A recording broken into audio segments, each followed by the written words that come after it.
আসসালামু আলাইকুম রহমাতুল্লাহি ওয়া বারাকাতুহু। সুপ্রিয় সম্মানিত দর্শক শ্রোতা, আশা করি মহান রব্বুল আলামিনের দয়ায় আপনারা সকলেই ভালো আছেন। সুপ্রিয় সম্মানিত দর্শক শ্রোতা, আজকে হযরত আব্দুল্লাহ ইবনে ওমর রাদিয়াল্লাহু তাআলা আনহু থেকে একটি ঘটনা বর্ণনা করব। ঘটনার শিরোনাম হচ্ছে ফতোয়া দেওয়ার নিয়ম। আশা করব এবং অনুরোধ করব ঘটনাটি শেষ পর্যন্ত শোনার। হযরত ইবনে ওমর রাদিয়াল্লাহু তাআলা আনহু হাদিস বর্ণনা করার মতো ফতোয়া দেওয়ার ক্ষেত্রেও অত্যন্ত সতর্ক ছিলেন। তিনি পূর্ণ অবগত না হওয়া পর্যন্ত কোনো মাসালা সম্পর্কে ফতোয়া দিতেন না। হাফিজ ইবনে আব্দুল বার ইস্তিয়াব নামক কিতাবে উল্লেখ করেছেন, হযরত ইবনে ওমর রাদিয়াল্লাহু তাআলা আনহু ফতোয়া দেওয়ার ক্ষেত্রে কথা এবং কাজের ক্ষেত্রে ছিলেন অত্যন্ত সতর্ক। তিনি ভেবেচিন্তে কথা বলতেন এবং কাজ করতেন। যদি কোনো মাসালা সম্পর্কে জানা না থাকত তবে সহজেই না জানার কথা স্বীকার করতেন।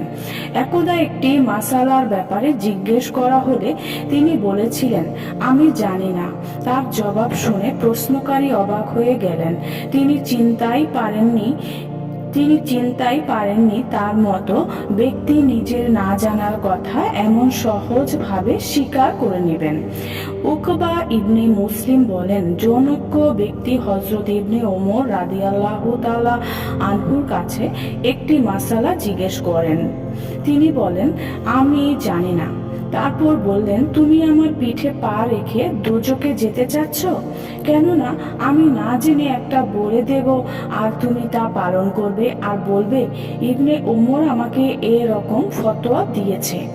হযরত আব্দুল্লাহ ইবনে আব্বাস রাদিয়াল্লাহু তাআলা আনহু বলেন, হযরত ইবনে ওমর রাদিয়াল্লাহু তাআলা আনহু এরকম আচরণ সত্যি বিস্ময়কর।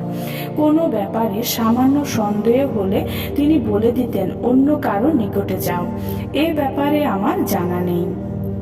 ফতোয়া দেওয়ার ক্ষেত্রে যদি কোনো ভুল হতো তবে সঙ্গে সঙ্গে নিজের ভুল স্বীকার করে নিতেন এবং ইতপূর্বে দেওয়া ফতোয়া প্রত্যাহার করে নিতেন। একদা হযরত আবু হুরায়রা রাদিয়াল্লাহু তাআলা আনহুর পুত্র আব্দুর রহমান হযরত ইবনে ওমর রাদিয়াল্লাহু তাআলা আনহুর কাছে জানতে চান, পানিতে মরে যাওয়া মাছ খাওয়া জায়েজ কিনা। তিনি বললেন, জায়েজ নয়।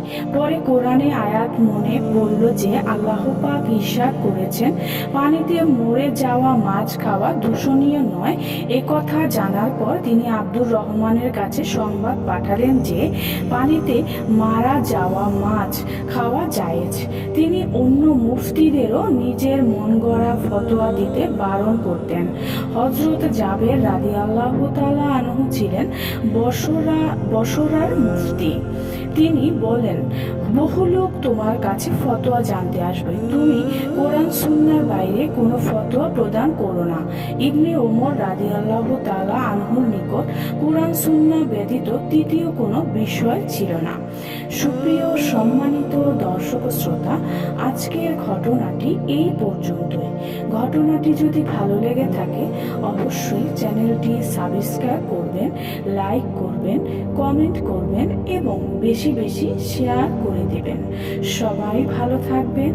আল্লাহ হাফেজ।